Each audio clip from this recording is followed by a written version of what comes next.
नमस्कार VTV India के दर्शकों का बहुत बहुत स्वागत एवं आभार। मैं शिबू खान, संवाद भी शिबू खान में आज हमारे साथ मौजूद हैं सनातन धर्म के महान संत। ये वो संत हैं जो धर्म की शिक्षा देते हैं। धर्म की राह दिखाने वाले ऐसे संतों का वीटीवी इंडिया स्वागत सत्कार सम्मान करता आ रहा है। दिव्य दर्शन में आज हम शुरू करने जा रहे हैं अपना पहला एपिसोड, जहां पे हमारे साथ आएंगे सभी धर्म के महात्मा संत, जो देंगे पैगाम समाज को एक होने का, जो देंगे पैगाम अपने धर्म के रास्ते पे चलने का। इतना ही नहीं, समाज की जिम्मेदारी निभाने के लिए ये धर्म गुरु अपना पैगाम भी हमारे माध्यम से देंगे। तो चर्चा में आज हम शामिल करेंगे स्वामी देवगिरी जी से, जिनसे हम करेंगे संवाद और धार्मिक सामाजिक वर्तमान के परिदृश्य हालात पे हम करेंगे चर्चा। परिचय के तौर से बताया चले कि स्वामी देवगिरी जी श्री पंच दशनाम आह्वान अखाड़ा वाराणसी से संबंध है। वर्तमान में उत्तर प्रदेश के फतेहपुर जनपद स्थित ऐराया ब्लॉक के इकौनागढ़ ग्राम पंचायत में स्थित आश्रम में अपनी सेवा दे रहे हैं। हम इनसे तमाम मुद्दों पे चर्चा करेंगे और संवाद करेंगे, जानेंगे वर्तमान के हालात पर और धर्म की परिभाषा पर तमाम तरीके की बात। तो स्वामी जी स्वागत है आपका। अपना परिचय। मैं स्वामी देवगिरी नागेश्वर धाम आश्रम से और श्री पंचदशनाम आह्वान अखाड़ा से हम जूना अखाड़ी सन्यासी और यहाँ गंगा किनारे साधना और तपस्या की दृष्टि से आए हुए हैं। और हमारे यहाँ आश्रम में जो भी संत आते हैं भ्रमण करके भगत भूले भटके होते आते हैं, उनको रोटी की व्यवस्था और भोजन और बिस्तर की व्यवस्था ये आश्रम की तरफ से की जाती है। और हमको जो है धर्म कहीं पर भी हो, परमात्मा तो एक ही होता है, घूम करके हमको उसी जगह आना है। जैसे एक व्यक्ति होता है, उसको कोई पिताजी कहता है, कोई फूफा कहता है, कोई मौसा जी कहता है, बुलाया वो अनेक नामों से जाता है लेकिन बोलता वही एक व्यक्ति है। स्वामी जी ये चर्चा को आगे बढ़ाते हैं, क्योंकि धार्मिक मुद्दों पे ही चर्चा होना है। धर्म से जुड़ा और धार्मिक शब्दों से जुड़ा ये हमारा एपिसोड है। आज का माहौल देश में या क्षेत्र में जहां भी आप देख रहे हैं, इस वक्त परिवेश में बदलाव जो अंग्रेजीपन का ज्यादा फैला है, वेस्टर्न कल्चर को ज्यादा अपनाया जा रहा है। चाहे परिधान हो, वेशभूषा हो, अंग्रेजी भाषाओं का चलन ज्यादा हो रहा है। तो क्या लगता है आज के दौर में जो धर्म के रास्ते से लोग भटक रहे हैं, उनको क्या संदेश देना चाहिए? अंग्रेज तो चले गए लेकिन यहाँ पर छाप छोड़ गए। छाप में क्या छोड़ गए? प्रथम नंबर पे चाय छोड़ गए, अंग्रेजी छोड़ गए और फैशन छोड़ गए। तो उसको जो है तो पाश्चात्य सभ्यता हमारे यहाँ अपनाई जा रही है। और हम लोगों का यही कथन रहता है, जैसे हम अचला पहनते हैं नीचे, ये ना तो पैंट होता है ना तो पैजामा होता है। यानी कि ये है कि हम अपनी सनातन पद्धति के अनुसार पुराने बुजुर्ग में धोती पहनते थे और बाकी जो अचला पहनते थे। जैसे इस्लाम धर्म में पैजामा पहनते हैं, लुंगी लगाते हैं।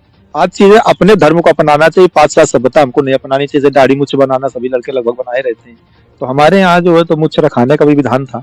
ये पुरुष की पहचान होती है, इस तरीके रखाना चाहिए और रहना चाहिए। अपनी ज्यादा से ज्यादा मातृभाषा हिंदी को ही, और जो हमारी भारत की बोली जाती है, जो तो उसके अधीन रहना चाहिए। अंग्रेजी और सरकार से तो बात हमारी इतने केवल हो सकती है कि जितना काम अंग्रेजी में कर दिया है पूरा, ज्यादातर इसको हिंदी में किया जाए तो ज्यादा बेहतर होगा। बस आज हर कोई कॉन्वेंट स्कूल, अंग्रेजी माध्यम स्कूल में अपने बच्चों को पढ़ाना ज्यादा उचित समझता है, चाहे वो जिस भी धर्म से संबंधित हो। लेकिन जो अपने जो धार्मिक ग्रंथ हैं, जो धर्म से जुड़ी किताबें हैं, उसको ना आज का युवा पीढ़ी पढ़ता है ना देखता है। तो ऐसे में कैसे वो धर्म से जुड़कर और धर्म की बातें सीख करके समाज में उसका इस्तेमाल कर? समाज में इस्तेमाल गलत ढंग से, जैसे हम लोगों संतों में एक चौपाई है, संत सुखी विचरंत मही, संत भूमि विचर, ये रामचरितमानस में लिखा हुआ है। संत भूमि विचर ये हेता जड़ चेतन को करत सचेता। तो जड़ माने होता है मूर्ख, जो कुछ जानता ना हो, और चेतन माने होता है जो जगा हुआ हो पहले से। तो पहले से भक्त अपने धर्म अपने प्रति के सजग है, और जो होता है तो कई चौपाल लगाकर, जिसको सत्संग हमारी भाषा में कहा जाता है, सत्संग करते हैं। चार लोगों को बैठा कर उसको समझाते हैं घंटे 2 घंटे कैसे चलना चाहिए, इसे बैठना चाहिए, इसे धर्म को मानना चाहिए, ये करना चाहिए, वो करना। तो उसी दृष्टि से आश्रम को भी निर्माण होता है। जैसे गंगा नहाना, आदि आएंगे, फिर भगवान शंकर में जल चढ़ाना, फिर संतों को प्रणाम करना, सीताराम बोलना, ओम नमो नारायण बोलना। वो धीरे धीरे छोटे से अगर बच्चा माँ बाप साथ में ले जाते तो धीरे धीरे बच्चा भी वैसा क्रियाकलाप करने लगता है। तो इसलिए धर्म का होना तो बहुत जरूरी है। अपने धर्म के प्रति सबको भी तटस्थ रहना चाहिए और अच्छे से मानना भी चाहिए। और पाश्चात्य सभ्यता के लोग आकर करके हमारे देश में आकर के प्रचार प्रसार भी करते हैं और अपना अनुयायी बनाते हैं, धन का लोलुप देते हैं। क्या करते हैं? तो मुख्य काम हम लोगों का यही है, धर्म का प्रचार प्रसार होना चाहिए, सबको जागरूक करना चाहिए। और सब लोग जब धर्म सीख जाएंगे, धर्म हमारा एक संविधान है। धर्म संविधान कैसे माना जाता है कि हमको अपने माँ के साथ व्यवहार कैसा करना है, अपनी बेटी के साथ व्यवहार कैसे करना है, आपको अपने बेटे के साथ व्यवहार कैसा करना है। यानी यदि समाज में भाई एक से अधिक व्यक्तियों को समूह को समाज कहा जाता है। समाज की ही तो परिभाषा है, एक से अधिक लोगों का समाज है। तो उससे सामाजिक ज्ञान हो जाता है कि हमारे गुरु जी, हमको गुरु जी के साथ कैसे प्रणाम व्यवहार करना चाहिए, हमारे भगत जी इनके साथ व्यवहार कैसा करना चाहिए, हमसे छोटे इनके साथ हमको व्यवहार कैसा करना चाहिए। धर्म हमको जो है ज्ञान देता है। तो अगर उसके खिलाफ हम कुछ चलते हैं तो हमको सामाजिक दंड भी मिलता है। लोग छोड़ देते हैं, बुरा भला कहते हैं, आप अपने माँ को नहीं मानते, आप अपने पिता को नहीं मानते, आप किसी को नहीं मानते, तो ये सामाजिक दंड है। पुराने समय में सामाजिक दंड ज्यादा होता था, लेकिन आज कोई ज्यादा मानता नहीं है, लेकिन कुछ तो मिलता है थोड़ा बहुत। सामाजिक दृष्टि से उसको गलत देखा जाता है। बिल्कुल, जिस तरीके स्वामी जी ने बताया कि धर्म या धार्मिक ग्रंथ आपको समाज में किस तरीके से चलना है, किस तरीके से उठना है, बैठना है, तमाम तरीके का ज्ञान देते हैं। धार्मिक ग्रंथ से बहुत सारा माहौल बदल जाता है। चर्चा में हम बात ये करें कि आज की तारीख में अगर देखा जाए तो कुछ ऐसी चीजें भी आती हैं कि जो कट्टरवादिता का शब्द ले लिया। जबरन किसी से जय श्री राम कहलाना, जबरन किसी से अल्लाह अकबर कहला लेना, कहाँ तक आपके लिए उचित मानते हैं? ये तो हम बहुत सरासर गलत बातें, मजहब नहीं सिखाता है आपस में बैर रखना। हम लोग इंसान की औलाद है, इंसान बनेंगे। जब जन्म लेकर आता है व्यक्ति तो वो ना तो ब्राह्मण होता है, तो न क्षत्रिय होता है, न वैश्य होता है, न शूद्र होता है। कहते हैं ब्रह्मण यानी ब्राह्मणा जन्म जाते शूद्रा, जिसको द्विज संस्कार भवेत ब्राह्मणा, कि मतलब उसकी परिभाषा ये होती है कि इसके संस्कारों के बाद ही वो उस जात में प्रवेश होता है। जैसे हमारे यहाँ कई प्रकार के संस्कारों का मतलब गुरु बताए गए। तो पहला गुरु बताया जाता है माई, जो हमारा नारा काटती है, उस बंधन से हमको अलग करती है। दूसरी गुरु होती है माई, जो हमको स्तन का दूध पिलाती है। इसके बाद तीसरा गुरु हमारा पिता भी होता है, जो हमको नाम जिसके नाम से हम जाने जाते हैं। इसके बाद एक खिलौना भी होता है, उसके साथ बच्चा खेलता है, मुस्कुराता, वो नहीं जानता कि नकली है कि असली है, उसको देखकर चलता है, वो चलना सीख जाता है। इसके बाद एक गुरु होता है हमारा, जो हमारा नामकरण करता है। कहीं कोई ना कोई तो नाम करता है, वो भी हमारा गुरु मान जाके हमको पहचान दिलाता है नाम की। इसके बाद एक गुरु होता है हमारा शिक्षा गुरु, जिससे हम लोग शिक्षा लेते हैं। सातवां अंतिम गुरु जो होता है वो आध्यात्मिक गुरु होता है। और एक गुरु होता है किसी भी धर्म में हो, एक जाति में मिलाने की व्यवस्था है। जैसे हम लोगों में मुंडन संस्कार होता है, तो मुंडन संस्कार करने के बाद वो भी हमारा एक गुरु होता है जो मुंडन संस्कार करता है।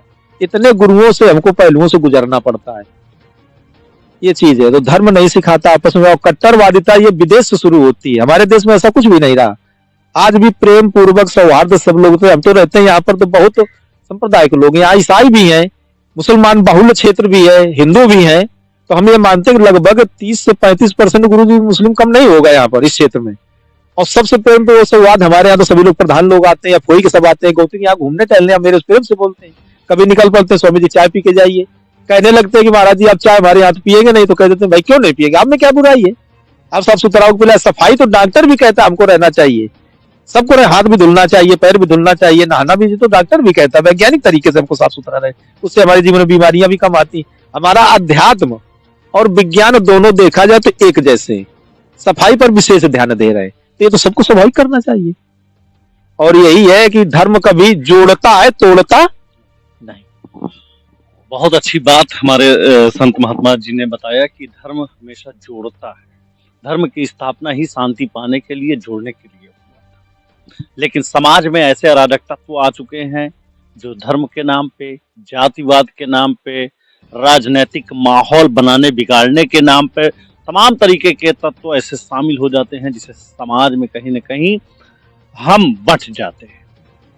धर्म हमें आपस में जोड़ता है, शिक्षा देता है, सीख देता है, तमाम ऐसी चीजें हैं। जिस तरीके से आपने महात्मा जी सुना, महात्मा जी ये बताइए, इस वक्त जिस आश्रम में आप हैं, यहाँ पे अगर सुविधाओं की बात करें, क्या जन सहयोग मिलता है, सुविधाओं की क्या समस्याएं हैं यहाँ पे, इस मुद्दे पे थोड़ा बताएं।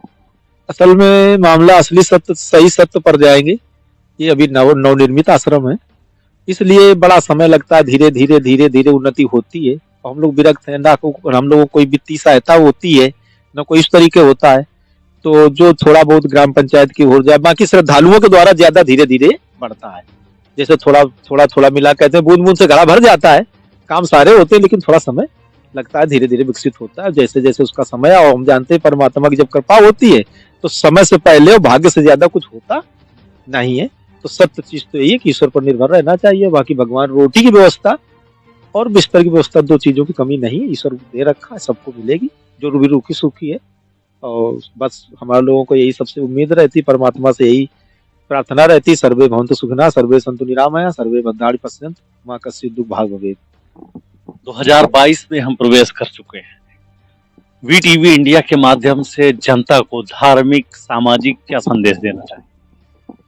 बस 2022 है, ईश्वर से, भगवान भोलेनाथ से, गंगा मैया से यही प्रार्थना है कि 2020 और 21 में बड़ी महामारियों का सामना करना पड़ा और लोग परेशान हुए। तो इस जगह तो ना कोई धर्म बचा है ना कोई मजहब बचा है, और सब कुछ साथ में, सब लोग बीमार हुए, सबकी मृत्यु हुई, सब पे लॉकडाउन का असर पड़ा, यानी प्रकृति की मार सब पर पड़ी।